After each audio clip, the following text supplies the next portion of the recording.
skydiving. This is amazing. Yeah, but you know what else is amazing? An iPhone 6S for just $49 at Metro. Really? Imagine streaming all the way down with that amazing camera. I'm switching. That's smart. You know what else is smart? Parachutes. Switch to Metro and get an amazing iPhone 6S for only $49. Metro by T-Mobile. Phone offer requires port-in of number not currently active on T-Mobile network or active on Metro in past 90 days. See store for details and terms and conditions. Hello, everyone, everywhere. This is Bob Thibodeau with the Kingdom Crossroads podcast, and you are listening to Life Transformation Radio with my good friend Sean Douglas. Be sure to subscribe to his podcast so you will not miss any of the upcoming episodes, and be blessed in all that you do. Welcome to Life Transformation Radio. This show is all about life transformations and our journey from where we were to why we are doing what we are doing today. We will discuss the hiccups, the roller coasters, and the blood, sweat, and tears that has been poured out while discovering our purpose. It is all about our transformations. Here is your host, Sean Douglas. Welcome, everyone, to another episode of Life Transformation Radio. I'm your host, Master Resilience Implementer, TEDx speaker, business positioning strategist, and author, Sean Douglas. This show is currently heard in over 66 countries, such as the United States, Sweden, Australia, New Zealand, China, the UK, and, of course, Canada and the United States. So I want to thank you to those who are listening from around the world. Life Transformation Radio is all about our transformation. Here is where we tell the stories of why we're doing what we're doing.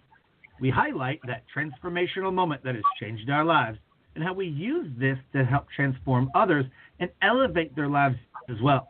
Now, you can listen to us live right here on Blog Talk Radio Network at 5:30 p.m. Eastern Time. You can also join our Facebook community, Life Transformation Radio Community. Please subscribe, rate, and review the show wherever you're comfortable listening to podcasts, such as on iTunes, Stitcher, Spreaker, TuneIn, Player FM, Radio Public, Overcast, CastBox, and we're on the Google Play Music app. So on the show, I bring on entrepreneurs, speakers, business owners, coaches, podcasters, and authors who are amazing at what they do and are impacting the world around them. And my guest today does exactly that. If you have any questions for any of my guests during our live broadcast, you can call us up at 657-383-1109. Again, the number, if you want to ask our guest a question or myself a question, please call us up at 657-383-1109 during our live show. Please help me welcome to the show my friend, Jim Phillips. What's up, my friend? Hey, Sean, how are you today? I'm doing amazing, man. How are you? I'm doing well, as we were talking about earlier, just trying to keep warm. East Coast is freezing. Yeah. Oh, my gosh. I have, some family in Michigan. I'm from Michigan, and they were saying that it is, like, ridiculous right now. Holy crap, it's ridiculous. Yeah, I heard it was going to be, like, minus 30, minus 40. Yeah, they said the coldest day in Chicago, or actually the coldest day ever on the planet, I guess. Particularly this particular day, it will be the coldest anywhere on Earth. Wow. If, like, in Chicago, like negative 40 or 45 or something like that. I'm not saying it's the coldest in history, but they say that today, the coldest that it will get anywhere is in Chicago. I'm like, that's just ridiculous. That's crazy. And that's a record. That's a record I am happy to let Chicago have. I do not participate in that. Right? That's why I live in North Carolina. I mean, among other reasons, but that's why I live in North Carolina. And in 2 years, I will be moving to San Antonio, Texas. And I will never have to experience that ever again. Yeah, that's nice. So the topic of discussion today, the name of the episode is Living in Full Expression with Jim Phillips. Jim is a life strategist, author, speaker, and business coach. For over 30 years, he has been inspiring others to higher levels of achievement and understanding through his strategy sessions, coaching, writing, and presentations. His passion is the exploration and application of spiritual law as it applies to prosperity and overall quality of life. One of Jim's gifts is his ability to help others understand and apply complex spiritual concepts to their personal life, which has resulted in their creating and experiencing more of who they truly are and what they desire from life. At the age of 13, Jim had a profound experience that confirmed he had a very specific message to share about our connection to the divine and our divinity. This message was to be shared when the time was right, and that time is now. Never has there been a time in the history of humanity where there was a greater need to understand who we are and why we are here. Never has there been a time in the history of humanity when there have been more people open and receptive to this message. Jim was born in Buffalo, New York. However, he lived the majority of his childhood years in Virginia. He graduated from James Madison University with a degree in business administration and management. Jim currently resides in Aldie, Virginia, where he continues his writing, coaching, and speaking. If you want to know more about Jim, I ask you to go to www.livinginfullexpression.com. Livinginfullexpression.com. He's also on Facebook, facebook.com/author Jim Phillips with 2 L's. He's also on LinkedIn, and you can search other social medias at Inspired and the number 10. At Inspired and the number 10. So in the show notes, click on the links and learn more about Jim. So Jim, my first question for you is, what is your why? Why is it that you do what you do? I always find that to be an interesting question, and I have listened to some of your other shows, and I was interested and curious how other people answer that question as well. My why, quite frankly, maybe it's because of this point in my life, my why is really the joy and the unbelievable feeling I get when I see somebody's eyes light up, when it appears as though they've had an aha, or they realize they've connected to themselves in a way that they never did. So I do what I do because of that experience, not only for me, but for other people.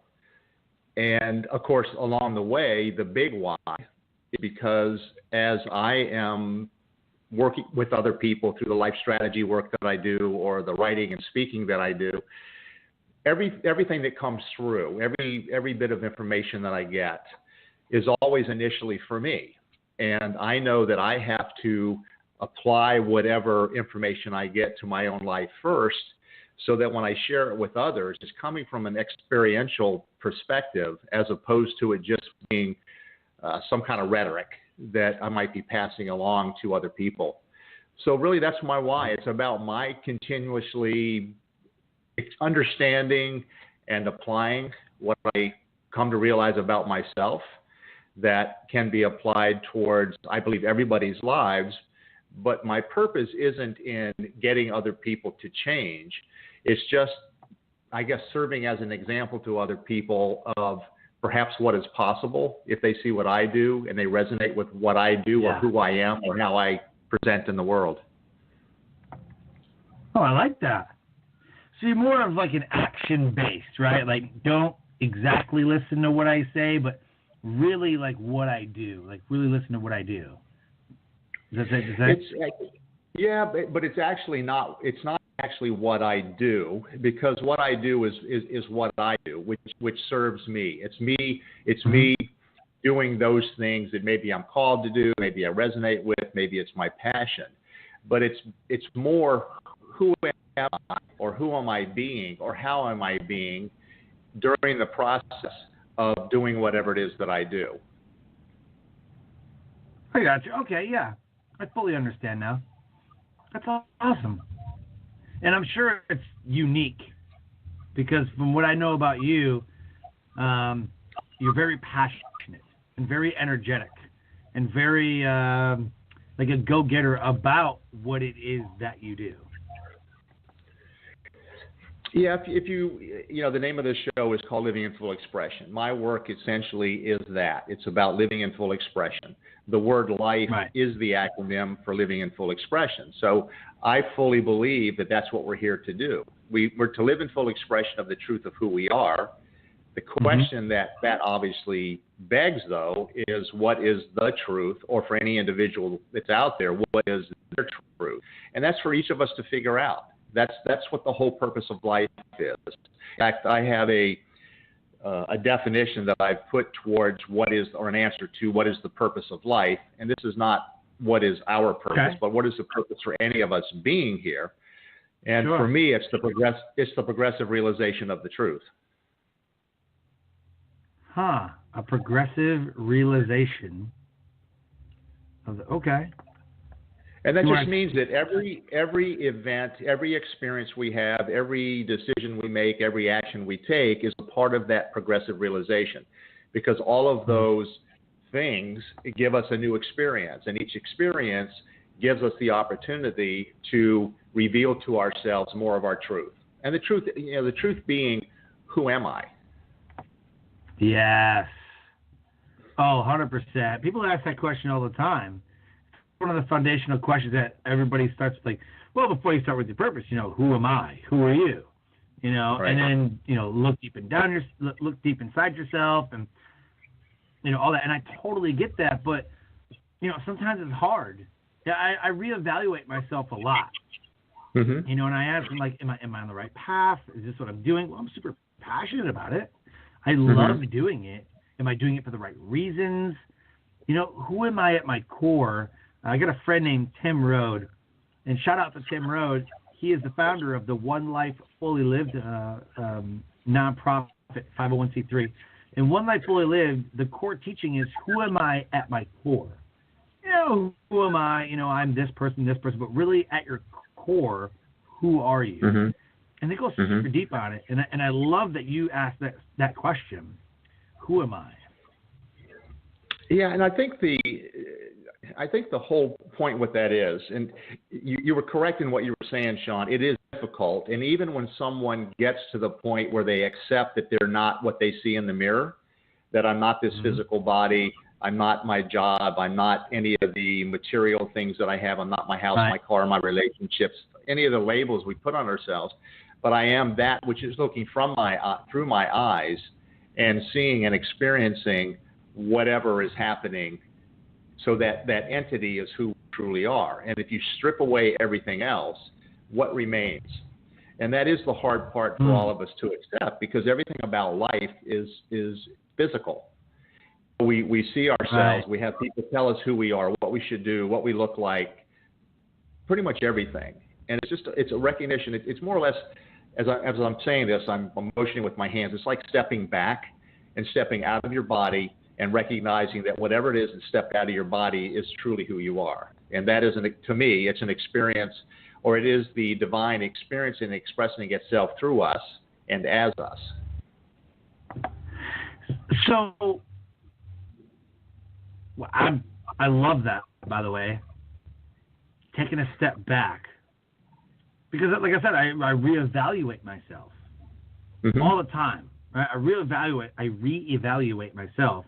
And what I like about it is that things that I identified with, I don't really identify with anymore. Things that I was like, this is my identity, and this is who I am, and this is how, tend to fall away as you go from chapter to chapter and person to person, and season of life to season of life. And I'm curious why you say divinity or the divine, or are you talking about like God, Jesus, religion itself, or are you talking about a different spiritual being, higher power, whatever it is that you believe in, type of divinity, divine, or like your inner spirit? Wow, that was a lot. The answer I will give without trying to offend anybody or cause any issues, this is one man's perspective of life. And that is that if a person wants to use the word God, that's fine. I use the word God, spirit, life, the universe, all of those interchangeable. But they have nothing to do with religion. They have to do with who we are in terms of our divine essence. So my experience has been, and my belief is, that all of us are expressions of the divine, meaning that we are the divine in human clothing.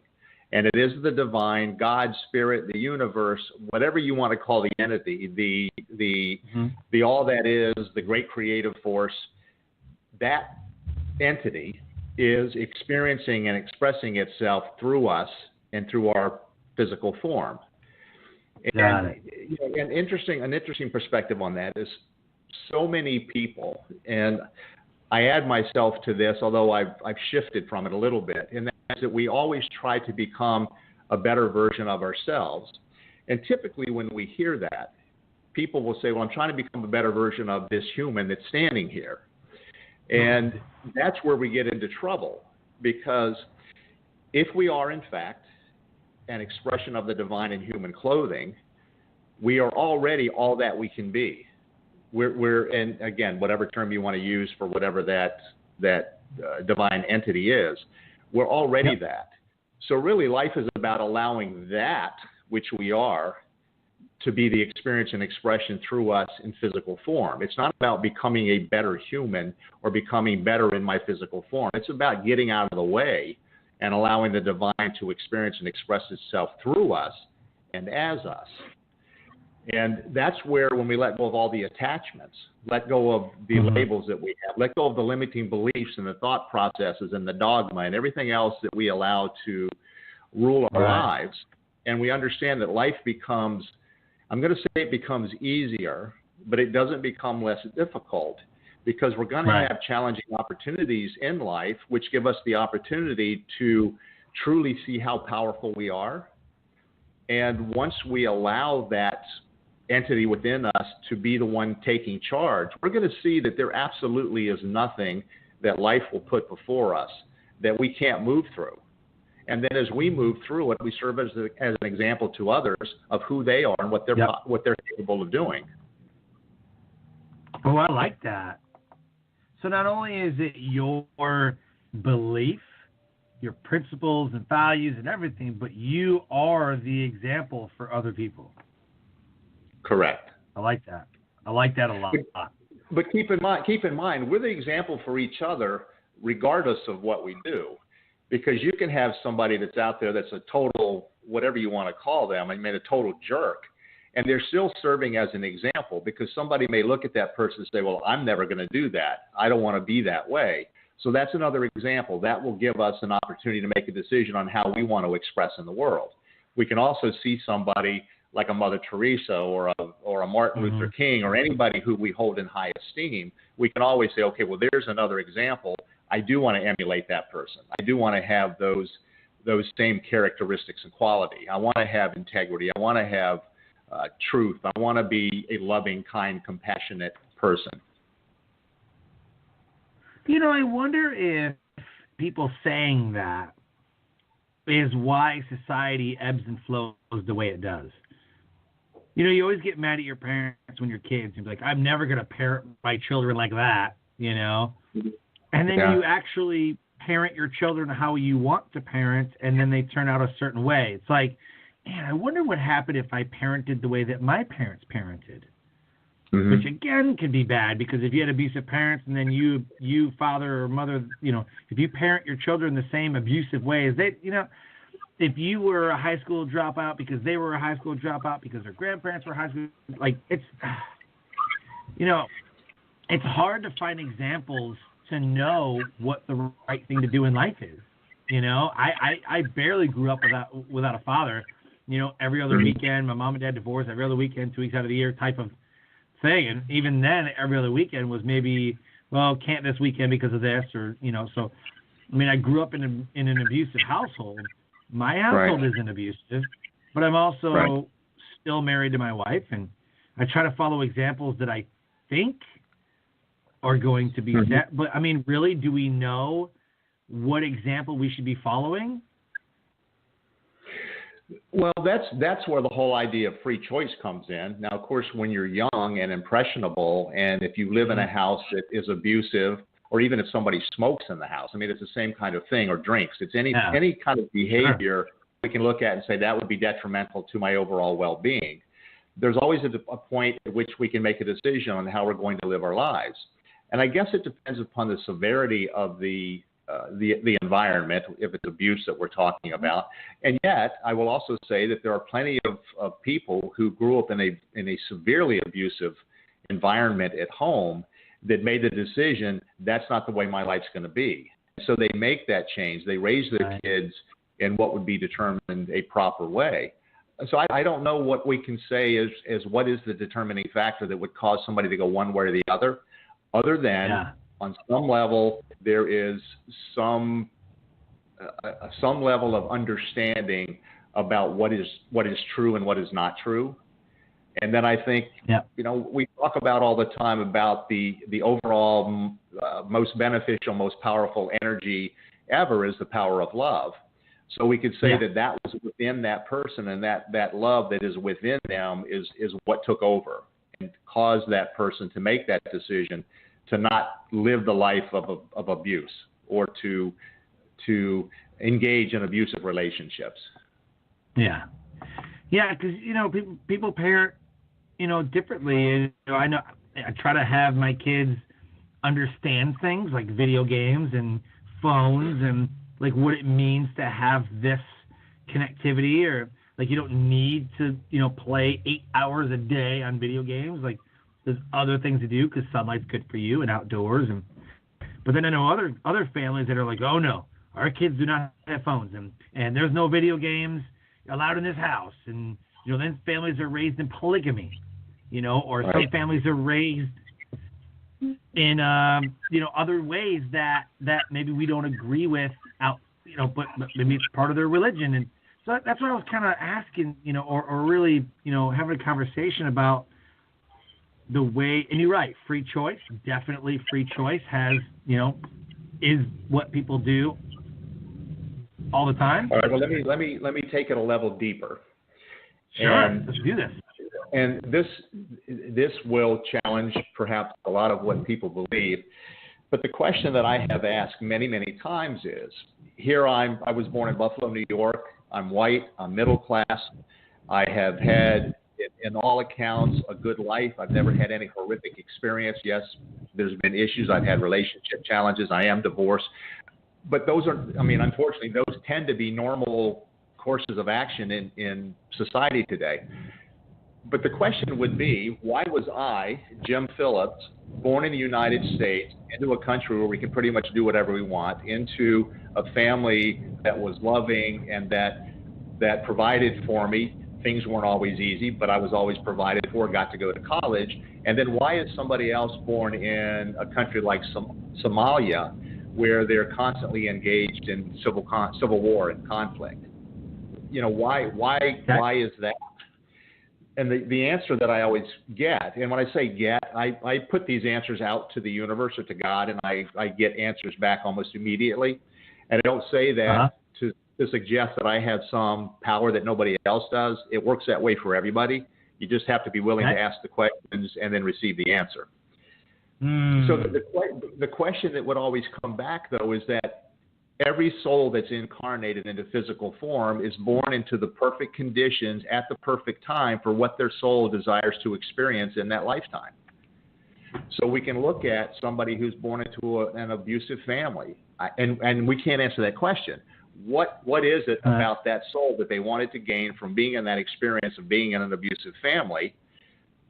Could it be that they are to have had the experience and then maybe they become somebody who speaks out against it, become somebody who works in some job or career or writes a book or does something that would help other people who are in that same situation get out of it? And I don't know. And then you can look at why somebody born into a Civil War situation, or why somebody born in whatever. Why are they born where they're born? Yep. And the answer, as I said, I always get is that everybody is born into the perfect circumstances for whatever their soul is here to experience. And so you have to look at that and then try to figure out, okay, well, that's that person's reality. This is my reality. And being in my reality, I am the authority in it. I am the one who can make any choice I want at any point in time. Yes, other people can influence me by what they say about me or what their opinion might be. But the ultimate decision always comes down to me, using myself as the example, as it comes down to anybody. So we have to understand that we're always at that point of choice, and we can change our lives in an instant with whatever choices we make. Oh, 100% believe that. Absolutely. I always say that thoughts, feelings, and beliefs drive all reactions and all of your decisions. How you think, feel, and believe about the world, and how you think, feel, and believe about yourself really determines the decisions that you make on a daily basis. And we see it so much right now. Either it's like we're so divided on certain things, and so many times we're influenced in these ways. I always think about, everybody love everybody. In the end, right? Everybody loves everybody. That's what I think. Like, you can be divided on who you want to be president. You can be divided on who you want to be going to church with. You can divide, whatever. But in the end, you can believe whatever you want. Just everybody love everybody. That's just right. And and I agree that would, well, for me, that is the purpose for us being here, to get to that place where everybody understands that, where there isn't any judgment. There's this, why should we really care what somebody else believes from a religious standpoint? Why does it matter to me somebody else's beliefs? As long as they're not trying to impose it upon me, or it doesn't cause me harm or harm to my family, whatever. Why do I care? Yep. And I don't. 100%, but people do. They judge all the time. Correct. But society, for whatever reason, continues to perpetuate that, and the fear mongering and all this other stuff that goes on. It's just unnecessary. But I will tell you that my belief right now. Then I want to get back to your whole thing about thought, beliefs, and feelings, because I do agree with that. I have a little bit of an extension to put on that. But I think that all the things we're seeing in the world right now, and I'm going to say, and more specifically because I live in the United States, the stuff we're seeing here as well, it's a purging. It's getting all of that crap to the surface where it can be exposed and dealt with, so that we can get to a place where people do start to work together, to love one another, to be non-judgmental, to be more compassionate. But the unfortunate thing is we got to go through the ugly to get to the beauty, because of all that's been put in place up to this moment. It's got to be removed, and it's being exposed. And this is regardless of what beliefs anybody has about politics or anything else. It's just, if you look across the planet, there's just stuff happening all over the place. Oh, 100%. And I'll keep going. I was just going to say, I wanted to get to your comment about thoughts, beliefs, and feelings. I totally agree with that. I have a little bit more to add to that, because I look at everything. Everything starts with a thought, and anytime we have a thought, it brings the object of the thought into potential, and we bring whatever that object of the thought is in pure potential into being by believing in it, by believing that it's possible. So all of that is a part of the creation process. So I look at, if we have thoughts, we have beliefs. From that, we make our choices, and from the choices we take action. And then from the action we take, we end up with an experience. Now, the interesting thing is, we can choose whatever we want, but what we don't choose is the consequence of our choice.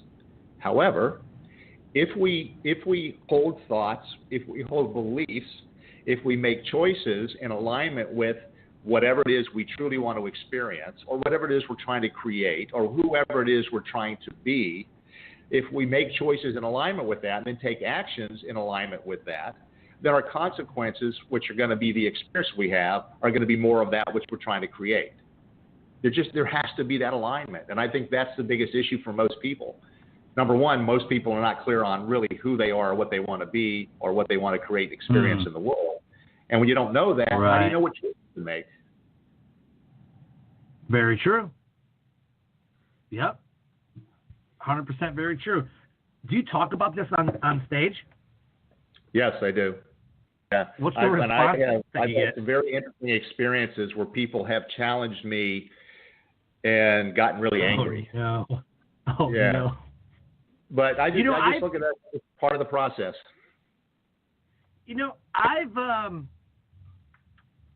I've noticed that there's very few topics, very few, that people dig their heels into the ground, and you cannot and will not change their mind at all. And one of those is spirituality, not religion, just spirituality. Yeah. And religion. Mm-hmm. And like abortion and maybe I can think of like one other thing. But other than that, than those things, people are pretty open. You know what I mean? Yeah. They're like, well, I believe this. They're like, wow, like, why do you believe that? But for some reason, when you bring up like divinity, spirituality, religion, God, like you get into those realms, people are really dug in. So that's why I ask you, like, what kind of response do you get? Because I could just imagine. And so there's certain topics that I just choose not to talk about, on stage, that being one of them. But for that reason, I can only imagine, because I've never dealt with it, but I could just only imagine people challenging you and what happens during those moments, It's interesting, and it does become difficult sometimes because you have to be able to think on your feet pretty quickly, and it's always about trying not to offend somebody because whatever their beliefs are, and as you said, they're dug in. I'm not trying to convince anybody of anything. I'm merely answering questions based on what I understand, what my experiences have been, and what I believe to be true. Now, I will also say this. At any point in time, somebody can tell me something that can cause me to change what I believe because it resonates with me more. So I'm not dug in on what I believe, but I will hold true to it until I find something or see something or experiencing something that causes me to believe that this new information or this new way of looking at things is more of the truth. Yes, I'm the same exact way. Yeah, you're open-minded, right? I mean, you got to be open-minded. Right. There are some things, like for example, like I'm dug in on how I feel about abortions. I'm also not one way or the other on who becomes president, as long as he's not like, I don't know, like Al Capone. You know what I mean? Like as long as, like, you know what I'm saying? But I'm not dug in either. Like there are some, like I said, there's some things that people are just like they're dug in on this thing, and I'm like you, there are topics where I'm like, well, convince me otherwise. And if somebody gave science, facts, showed me like, look, the grass is green and it is not a certain shade of green. It's just scientifically, and this is the properties and this is why it is. And like, oh, perfect. I like it. Like I found that there are some people that literally believe that the earth is flat and you cannot convince them otherwise. I've also met people that believe that the moon landing was fake.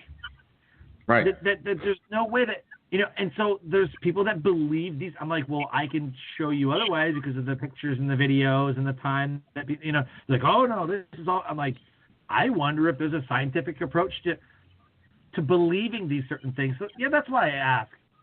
I'm just amazed at what people believe and how they think, feel, and believe. Right. Like, wow, you believe that? They're like, oh yeah, I do. Oh yeah, and they're pretty convinced.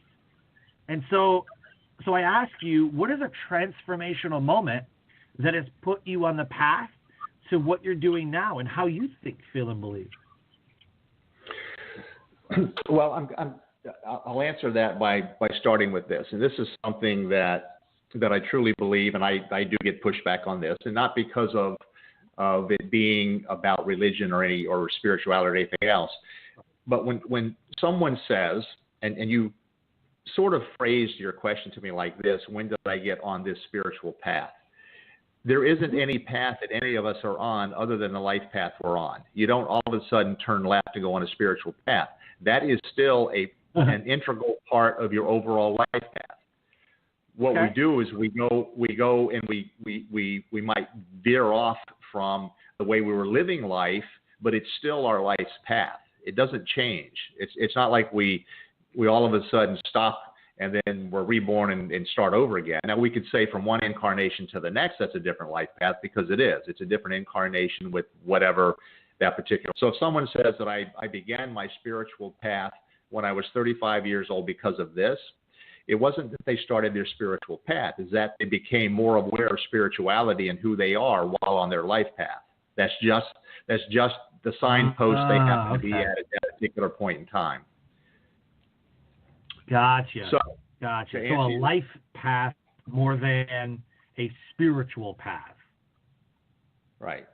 Because everything that happens in your life is a part of your life path. It doesn't, you know, someone can have a spiritual awakening and all of a sudden become more aware of who they are, or maybe become more aware of their connection to the divine, or the fact that the divine is working through them. All of that can be said, and most people will refer to that as their life path beginning, so to speak. But it's really just the awareness along their life's path of that, whatever that information was, of being a spiritual being, of now working as hard as they possibly can to live life as a spiritual being, letting go of all the trappings of being human, and allowing the entity that is us to be experienced and expressed through us. I accept that. I accept that. I never really thought that way. You know, I thought I was on a spiritual journey. I thought I was on the journey of life, but I never really put a name to it. You know what I mean? Like my life plan, my life journey. Right. Well, let me ask you a question. Let me ask you a question. You've no doubt heard the phrase that we are spiritual beings having a human experience. 100%. Right? I've heard that many times. Okay, so if you're a spiritual being and you're here living, wouldn't that whole thing be your spiritual journey? Again, I think that there's a life journey happening by a spiritual person. So I'm not sure. But everything that I know about spirituality is inside. It's your inside journey that's happening for you and with you. Right. Right. But if you are a spiritual being, how could you have anything other than a spiritual journey? Because how can I have anything more than a spiritual journey? Because if I'm a spiritual being, I'm already on the journey. Right, you are a spiritual being, and you're on your journey, which is a spiritual journey. It's the journey of you as a spirit in human form. Now, I'll pull up a biblical reference, and that was when Jesus was talking, and he said that these things that I do are not done by me; they are done through me. Right? That's referring to God, the divine, as doing whatever is happening through that physical body that was Jesus. And the same thing is for all of us. It's that same entity working through all of us. And as us, I'll just say as us too, because the physical body is not who we are. One thing I know and one thing I believe. It gets a little convoluted because of the different ideas that we have in society and that have been perpetuated. But I think when people can learn to detach from it a little bit, it begins to make a little more sense. Oh, 100%. You know, I'm resonating and I'm fully understanding exactly what you're saying because of what I believe is that 1 John 4:4 says that he is greater in you than he who is in the world. If God was just in the world, then, you know, he could make all the diseases disappear if he wanted to. You know, he could make us have no evil, no murder, no abortion, no whatever, you know, whatever's in the gospel, right? Instead, he is in us, and so he works through us, for us. But sometimes people are not in tune with their spirituality. They're not in tune with their spiritual being. And so they, you know, commit murder or, you know, violate laws, whether it be physical laws or God's laws or whatever. But I further believe that, you know, that he knows our divine plan for us because it was already, you know, we were knitted in the womb and we're intentionally and wonderfully made. But I firmly believe that there is a spiritual being, whether it be, you know, God, Yahweh, whatever you want to call him, that there is somebody in us, whether it be our spiritual body from prior to flesh or something guiding our steps. I firmly believe that, whether it be the universe, if you want to call it the universe, or God, or, you know, whoever. Yeah, another way to look at it is just look at that as consciousness. Okay. consciousness is what creates everything. And one of the chapters in my book, and I'll share a funny story with you in a second. One of the chapters in my book talks about how we create miracles, and we all create miracles on an ongoing basis. And I look at miracles as being an act of creation. And a miracle is created when the conditions are such. Now, what that means is, let's just take an example of a flower. A flower will grow from a seed when the conditions for the flower to fully bloom, the right amount of rain, right amount of soil, right amount of nutrients coming in, right amount of sunlight, right amount of everything. It wasn't perfect, the flower couldn't grow. And everything that is in existence is perfect, because if it wasn't perfect, it couldn't exist. And this, see, we put judgment on that. You can look at your lawn. Let's say you have a gorgeous lawn, and it's well manicured, and the grass is green and all of that, and all of a sudden a dandelion shoots up. Well, we judge that as saying now you don't have a perfect lawn because you have a dandelion in it. Well, the truth is that dandelion is in itself perfect because it's a perfect dandelion, and the conditions for it to grow are perfect, or it wouldn't have grown in your yard the way that it did. Now, you might not like it, but it doesn't mean it's not perfect. It just means it's not what you want, and it's not within your definition of perfection as it applies to your yard. Especially in the eyes of a 4-year-old. Yeah, well, right? 4-year-olds love it because they go pick them and blow them, and the little fairy things fly off. Right. Can I cite a scientific study about what you're talking about? Sure. In 1991, in Oracle, Arizona, they built the biosphere. It was the largest biosphere ever created to date. And it was over 4 acres. It had like an 11,000-foot ocean in it. Like, it was amazing. They grew everything perfect. There were no weeds because they made sure that there was no weeds. Everything was grown on steroids, Miracle Grow, whatever you want to call it. The air was perfect. There was no wind. And so they grew trees the highest that they'd ever grown. And they made sure that all this happened because of the environment that they created. What they found out was that because there was no wind, because everything was grown perfectly, because there was no stress on the environment, that everything was superficial. They pushed the trees over with very little effort because the roots didn't grow deep enough because there was no wind. That spiritual study cites exactly what you're talking about. Yeah. I was like, oh my God, this is the biosphere. Like this everything that you're talking about relates back to that biosphere right now. Right. You know, because what we thought was perfect was actually not perfect. And it was also man-made. 100%. 100%. Because it was man-made. Because man thought this was perfect. They found a lot of flaws. That's why they say bees are not supposed to fly. Like, how is this? Like, how is that supposed to happen? Bees cannot fly, but guess what? Bees are created perfectly because they can fly. And so you look at this biosphere study and said, how is this possible that the roots should grow super deep? Like, how is this possible that this tree is growing super huge on the surface, but underneath it is flawed? And so we look at all of the stress and anxiety and the depression and everything that we face every day is stressful. And what is it doing? It's strengthening our roots within. And that's what you're saying. Yeah.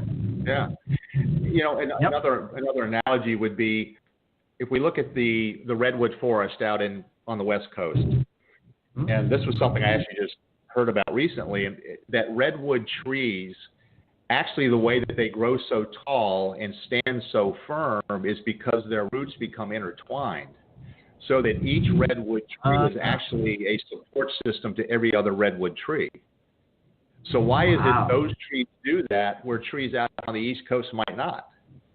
Because the conditions have to be perfect for a redwood tree to grow out on the West Coast based on whatever the weather conditions are and the wind and the water and the soil and everything else. Interesting. I was instantly getting a thought of community. That particular brand or that particular species or whatever you want to call it intertwines itself for survival. And speaking of, anyway, survival and for whatever reason. But what just made me think of that was I was told a long time ago that there are three things that humans or any species, I'm going to mess this up, but it has to have, or it lives for, or its purpose, or whatever. Right. And those three things are, it's like the human brain or whatever, is survival, reproduction, and I'm trying to think of the other one, but I just literally cannot think of it. But we're wired for survival. We're wired to reproduce, and so are plants and trees and animals, and I literally cannot think of the third one. But anyway, survival and reproduction for sure. But maybe that's why. Maybe they're wired together for reproduction, so that other trees can grow around those existing trees, kind of like parents or whatever, and maybe for survival, so that if something was to come and knock one out, it strengthens its roots deep enough to where it can't be knocked out easily. Yeah, I mean, we can look at nature for tons of examples of not why they are the way they are, but how they're showing us. I think things in nature show us what we could be doing as humans to create better lives, to have better experiences, to have better relationships.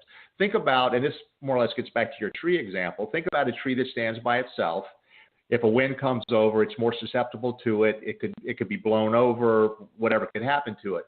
But if a same wind goes through a forest, it doesn't take down the whole forest, because all of the trees are benefiting the other trees, because it acts as a buffer, or it dissipates the wind, disperses the wind, so it's not as strong a force coming through it. I mean, whatever happens, I'm not sure, but I think that's just another example of the way it works. Yeah, some houses are surrounded by trees, and it deadens the wind. Right. You know? Yep, 100%. So knowing everything that we know, and the path that you've taken, which I'm going to call you out, you really kind of haven't. I think you kind of haven't really told us a transformational moment. I'm waiting for that funny story in your book too. I kind of want to know the funny story now. Well, the funny story actually happened 2 weeks ago, because I was at the premiere. I was at the premiere of the movie that I'm in, and I was given a presentation the day after the premiere, and some of the folks that were in the audience were drinking wine. It was just kind of a loose thing, but I was just talking about a lot of things we're talking about right now, and this woman raised her hand, and she said, I kind of get what you're talking about. She said, maybe it's the wine, but she said, I really think I'm understanding what you're saying. But she said, I have a question for you. And I said, okay.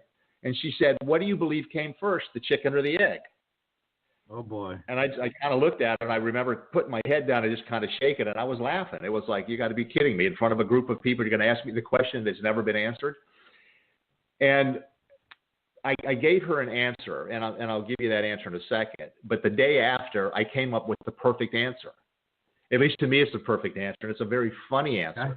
So the question of what came first, the chicken or the egg, my answer from now on is going to be, it depends upon whether God was looking for breakfast or dinner. Yes. Oh, God, yes. Oh, my gosh, that's hilarious. Yes, that to me now is the perfect answer.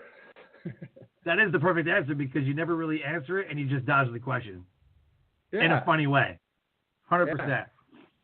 Yeah. Well, for me, it says that on this day, he created the water, the ocean, the clouds, the rain, whatever. He created animals. He didn't say I created animals and its eggs. Right. He didn't say I created eggs and then they were hatched. Right. He said I created animals. So for me, it's the chicken. And I think the whole point of the question, because I honestly couldn't tell you, one or two, but I think and I feel and I believe that the question that is being asked is of chicken is religion and egg is evolution. I think that's where they were. I don't know, but I think that's where they're going with the question. Yeah. Could be. Yeah, I don't know. Again, I mean, where did it come from? You know what I mean? It's kind of like, is your half full, half empty? Is your glass? It's all mindset. And the answer to that question though is yes. If your glass is your glass half empty or half full? Yes, because both are right. Both. Right. Yeah. I like Again, that comes to perspective. Yeah.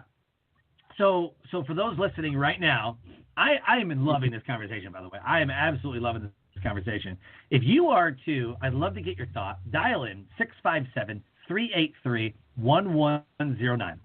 Again, the number is 657-383-1109. My team is standing by to field the calls because sometimes we get really, really weirdo phone calls. And so my team is standing by to field those calls. And if you have a legitimate question, you get through and ask Jim or myself the question, chicken or the egg?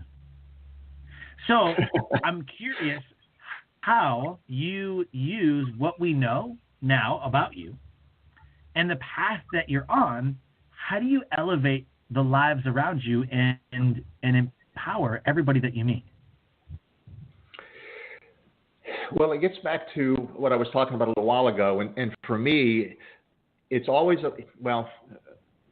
another chapter in my book is called It's All About Me. And of course, most of us have been raised that we are our brother's keeper and we're responsible for everybody else. Well, as we all know, we can't be responsible for other people if we're not taking care of ourselves. But if I am always looking to better understand my truth, and I'm always living from my truth, by doing that, I should be moving closer and closer to the truth, whatever that ultimate truth is. And as long as I'm continuing to live my life in that way, as I said earlier, I or all of us serve as an example to others of what is possible. And I always believe that if we're moving closer and closer towards the truth by living our truth, we're always going to be living, I don't want to say a virtuous life, because I think that so much about life is about us having these certain experiences and then coming to the realization of who we are and whether or not something we did was beneficial or not. Although I will contradict that and say that regardless of what happens to us, it is always beneficial because it gives us another experience and another point of view and another opportunity to choose differently. So everything is about this whole experience or journey that we call life. And again, to me, the realization of our truth. I like it. So I guess to answer your question, I'm not trying to not answer your question. I think the way that I benefit other people is sharing my own experiences, sharing what I believe, but making sure people understand it's what I believe. I'm not telling somebody this is the way that it is, but I am saying maybe there's some things that I've experienced, some things to share with you, some information I might have that can cause you to change your perspective, that allows you to now live the life that you truly desire to live and to be the person you want to be. Oh, I love that. You know, I was always, up until I would say probably 2014, and maybe before that, I know for 100%, prior to 2009, I was a very opinionated person, and I'd push. Not that I believed things, but I would push my opinions on people. They would say, you know, I was dating this girl and she cheated on me. I'm like, oh my God, it's got to be this way. Oh my God. Like I would dump her. And so unsolicited advice, like all the time. And that's why I just stayed away from social media for so long. I didn't have a MySpace. I really didn't even have Facebook until a couple of years ago, you know, because I was like, man, I'm going to piss the world off by my opinion, you know. And nobody had to ask my opinion. That's the funny thing. Nobody ever asked my opinion. I just gave it. I was that guy. You know, like, well, I'm starting to think about, buying me a house. I'm like, oh, man, the upkeep and how much is your insurance going to be? And, like, I wasn't always, like, the negative way, but, yep, I definitely gave my opinion, you know. And I would tell people, like, well, that's wrong. Like, that's wrong of you to think that way. You know, that I wouldn't think that way, you know. Now I'm more of a, hey man, you do what you gotta do. Like you believe what you believe, and you love what you love, and you do what you do. And as long as you're happy, you know. And I've started to become a happier person that way. You know, and meditation and mindfulness practices help because I really want to get in tune spiritually with who I am. You know, and like you said before, people have spiritual awakenings. I was born Roman Catholic, so a lot of my teachings and what I believed came from that. Came from my grandparents who were strict, Bible-fearing, God-fearing, Bible-based Roman Catholic, you know, and you know, my grandma was very, very sad when I told her that I'm not going to be Catholic. I'm not going to, you know, do those things or whatever. And she says, "Oh, but that's how you were raised, and that's what you believe." I said, "Grandma, I found God when I left religion." Oh man, did I break her heart? Yeah. I literally broke my grandmother's heart when I said that. My mom was like, "You need to apologize." And for the first time ever, I was like, you know what? It is what I believe. I'm not influenced by anybody or anything. I want to be that person that's very in tune with their spirituality. That's who I want to be. Right. To me, that's a huge part. Well, not a huge part. It is the reason for us being here, and that's to get to our truth and for us to understand who we are, what we're all about, what we're here to experience, and how we benefit other people in that whole process. The whole idea of religion is man-made. Nobody, you know, Jesus, God, nobody said, "Hey, let's have religion." Christianity, Jesus didn't say, "I'm going to create a religion called Christianity." He was here speaking what he was speaking, and then those who followed said, "This is Christianity." And, you know, which ultimately became what the Roman Catholics believed. And there's so much information that people who are dug in religiously refuse to look at that contradicts a lot of what religion says. And I'm not saying it's not true, but it contradicts a lot of what religion says and how people should be. And it's information, and I think we should all be able to do what we want with whatever information we have, and then whatever experience we have as a result of that. And if the experience doesn't work for us, we can still choose to do something different or have different thoughts, look for different beliefs, constantly evolving into a greater understanding of this whole reason for being here. Yep, 100%. I like it. I like the conversation. You know, Jim, I like you just that much more now. I thought you were a really good dude, and now I just feel like, you know, like you're the type of person that I could talk about this stuff with and not feel judged and have a legitimate conversation and come up the other side better educated and better connected. So I want to thank you. Yeah, well, I appreciate that because that's always my intention. It really is about just sharing what I've experienced, as I said, and then people can do with it what they want. And anyway, my opinion of you shouldn't affect who you are because my opinion would just be my opinion based on my own filters and my own whatever beliefs that I hold. And the only opinion that truly matters is your opinion. What do you think about yourself? What do you believe about yourself? What is your relationship with yourself? Right. Oh, 100%. Man, that could be a whole show about, you know, I mean, it really comes down to self-love, I would think. But at the same time, what do you think about yourself? What do you value about yourself? And some people don't even value themselves, let alone anything else. Right. Well, that's the whole basis for limiting beliefs that we have. Not being worthy enough, not being capable, not being whatever anybody wants to put after I can't do this because. Those are all limiting beliefs based on either some programming, some experience they had one point in time, or the way they're perceiving life, or looking at other people. Yeah, 100%. So we've got about a minute and a half. What I want to do right now is take the next 40 seconds to plug you. So give us, you know, websites, ways to get a hold of you, what you can do for people. Go ahead. The website's livinginfullexpression.com, and on there you can find a lot of information, a lot of downloads, things of that nature. You can also connect with me through that. You can schedule a life strategy session with me where we talk about a lot of what we've talked about just now, but more specifically about limiting beliefs that somebody might have. You can reach me on Facebook, and that's facebook.com/author Jim Phillips. And then on LinkedIn, it's linkedin.com/Jim Phillips01. And perfect. I write a lot of blog posts and things like that so people can get a lot of my information and what I believe through that. Then, of course, my book is available on Amazon. The name of the book is The Key to Life, Living in Full Expression. And then the movie that I'm in that was just released is called Becoming the Keys. And that also stars Dr. Joe Vitale, Daniel Brinkley, Don Miguel Ruiz, and a whole host of other just extraordinary people that have had experiences that I think would blow a lot of people away. And the movie, right now, I have CDs, so somebody would have to come directly to me to get the movie. It will be streamed at some point on Gaia. Okay. We're waiting for all that to happen. Right. Awesome.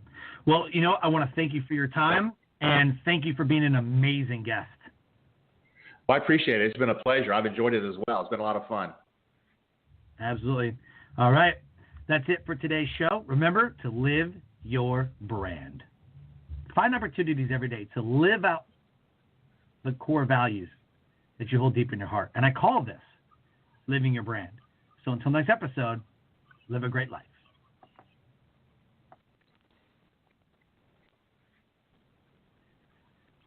Wherever you go, however you go, for energy on the go, it's got to be 5-Hour Energy.